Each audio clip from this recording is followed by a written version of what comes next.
Welcome to our channel Educare with dear. প্রিয় ডিএলএডের ছাত্রছাত্রী, 2023-25 সেশনের ডিএলএডের প্রথম বর্ষের আগামীকাল থেকেই প্রথম বর্ষের ফাইনাল পরীক্ষা শুরু হচ্ছে।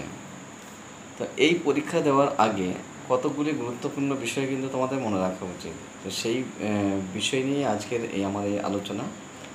23-25 সেশনের ডিএলএডের প্রথম বর্ষের যারা ফাইনাল পরীক্ষা দিতে চলেছে তারা ইতিমধ্যে প্রত্যেকেই অ্যাডমিট কার্ড পেয়েছো।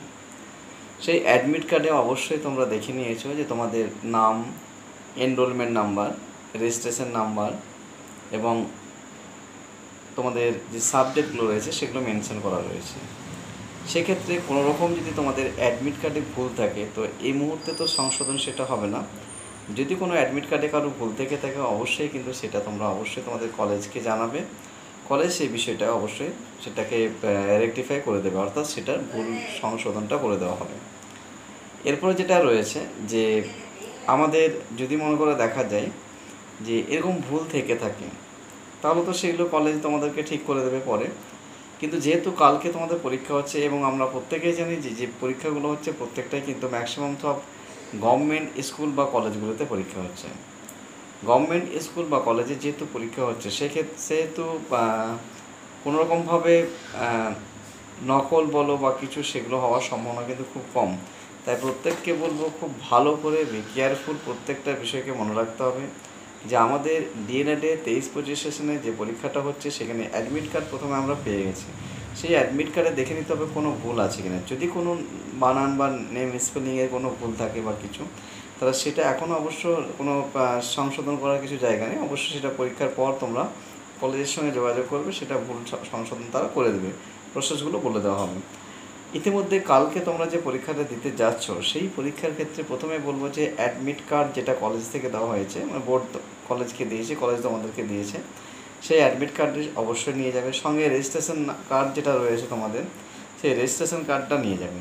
এবং প্রত্যেককে বলবো একটি আইডি প্রুফ বলতে তোমাদের কলেজের আই কার্ড তো থাকছে সেটা, কিন্তু তার সঙ্গে Aadhaar card, voter card, PAN card, driving licence, মাধ্যমিকের অ্যাডমিট, এই ধরনের কিন্তু একটা আইডি প্রুফ কিন্তু তোমরা নিয়ে যাবে, অবশ্যই কিন্তু সঙ্গে রাখবে। এবং 1 কপি পাসপোর্ট সাইজের ফটো আমি তোমাদেরকে রাখতে সাজেস্ট করব। কেন আমরা অনেক সময় দেখি যে এনরোলমেন্টে যে ফটোটা রয়েছে সেটা অনেক সময় স্পষ্ট বোঝা যায় না। তো সেক্ষেত্রে আমি বলবো যে 1 কপি পাসপোর্ট সাইজের ফটো কিন্তু কালার ফটো রাখবেন। মানে এই বিষয়গুলো কিন্তু মনে রাখতে হবে।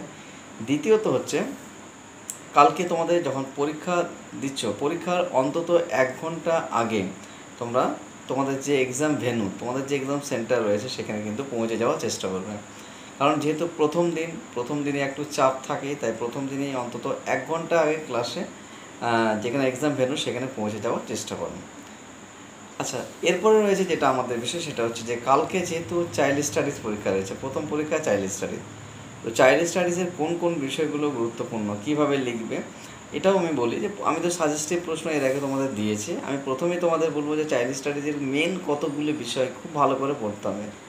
যেটা প্রথমে আমরা যেমন 16 মার্কসের জন্য বলতে পারি, কোহেলবার্গের নৈতিক বিকাশের তত্ত্ব খুব ইম্পর্টেন্ট।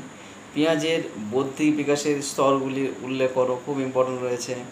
এরপর ফ্রয়েডের তত্ত্বটা রয়েছে, থর্নডাইকের প্রচেষ্টা ভুলের তত্ত্ব, অনুশীলনের তত্ত্ব রয়েছে। এছাড়াও যেটা রয়েছে সেটা হচ্ছে তোমাদের ল্যাঙ্গুয়েজ, ভাষা থেকে প্রশ্ন রয়েছে, অ্যাটেনশন, মনোযোগ কী, মনোযোগের নির্ধারক, এই প্রশ্নগুলোকে আমাদের খুব ভালো করে দেখতে হবে। এছাড়াও কয়েকটা আমরা 7 মার্কসের যেমন বলতে পারি, যেমন খেলা, প্লে থেকে তোমাদের একটা প্রশ্ন থাকতে পারে, খেলা কী, খেলার সংজ্ঞা, বৈশিষ্ট্য ইত্যাদি। বৃদ্ধি ও বিকাশের মধ্যে পার্থক্য থাকতে পারে, সক্রিয় অনুবর্তন, প্রাচীন অনুবর্তন, এই সমস্ত প্রশ্নগুলোকে খুব ভালো করে কিন্তু নির্মিতিবাদ, হ্যাঁ, এই সমস্ত প্রশ্নগুলোকে যদি খুব ভালো করে একটু দেখে যাও, আমার মনে হয় না এই প্রশ্নের বাইরে আসবে। এই প্রশ্নগুলোর মধ্যে সমস্ত প্রশ্ন তোমরা কমন পেয়ে যাবে। এবং যেহেতু আমাদের এমসিকিউ থাকে 20টি, তাই এমসিকিউ যেগুলো তোমাদের মনে হবে যে হ্যাঁ আমার জানা রয়েছে সেই প্রশ্নগুলোকে কিন্তু আগে লিখবে। যেগুলো ডাউট থাকবে সেগুলো কিন্তু আমরা পরে সময় পাবো, পরে কিন্তু সেখানে লেখার একটা সময় পাবে।